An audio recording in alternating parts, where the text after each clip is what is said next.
Kisah ini terjadi pada adikku yang bernama Ana dan Agus suaminya. Kami memang tinggal satu rumah di sebuah desa di Jawa Tengah. Pagi-pagi itu Agus harus mengawal pengiriman barang ke Surabaya. Saat Agus keluar rumah, Ana hanya mampu mengantar di depan pintu. Setelah itu Ana langsung masuk lagi ke dalam rumahnya.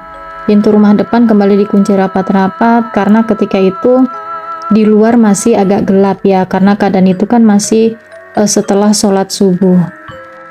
Karena masih terlalu pagi, Ana bermaksud tidur lagi di kamarnya.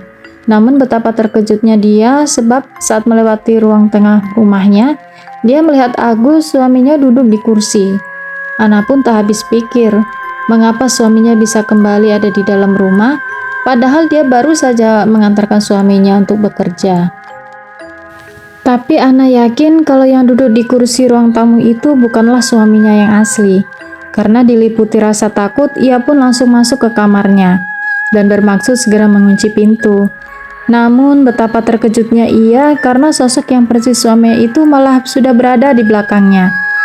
Bahkan sebelum Ana sempat bertanya banyak hal, dengan nakalnya lelaki misterius ini berusaha memeluk Ana dari belakang. Lelaki ini berusaha mencumbunya dengan rabaan-rabaan yang sensual.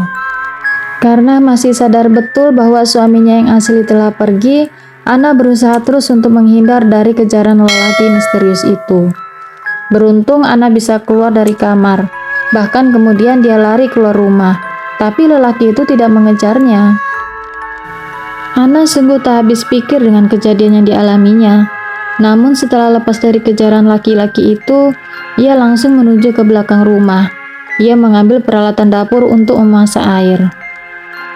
Sementara itu suara azan subuh dari musola di depan rumahnya mulai terdengar. Begitu juga ayam jago milik tetangganya yang mulai berkokok bersahutan menyambut pagi. Perasaan Ana menjadi lega karena fajar sudah tiba. Ia berharap sosok aneh yang mirip suaminya itu sungguh-sungguh telah pergi. Pada malam berikutnya, Ana tidak mengalami kejadian apapun. Namun bukan berarti ia lepas dari intayan makhluk gaib nakal yang pernah mengganggunya itu. Buktinya, 2 hari berikutnya, Ana kembali mengalami kejadian gaib yang tak kalah mengerikan. Namun kejadian itu justru di saat Agus suaminya ada di rumahnya. Bahkan saat itu anak dan ibu mertuanya pun ada di dekatnya. Pada minggu malam itu, kejadian pencabulan yang dilakukan oleh makhluk gaib nakal kembali terjadi. Di saat Ana tertidur di kamar bersama anak dan suaminya, makhluk nakal bertampang menakutkan itu kembali mengganggu Ana. Saat ia tidur pulas di atas kasur di samping suaminya, tiba-tiba saja seseorang dengan pelukan kasar bermaksud mendekap tubuhnya. Bahkan dari bawah tubuhnya, tangan nakal laki-laki itu meraba dan meremas kedua buah dadanya. Ana sih sadar dan terbangun, namun anehnya ia tidak memiliki daya untuk melawannya. Hingga beberapa saat ia hanya bisa pasrah terhadap perlakuan kurang ajar itu. Beruntung sekali Ana di saat ia berusaha melawan kenakalan makhluk itu, tiba-tiba ia teringat pesan dari salah seorang saudaranya.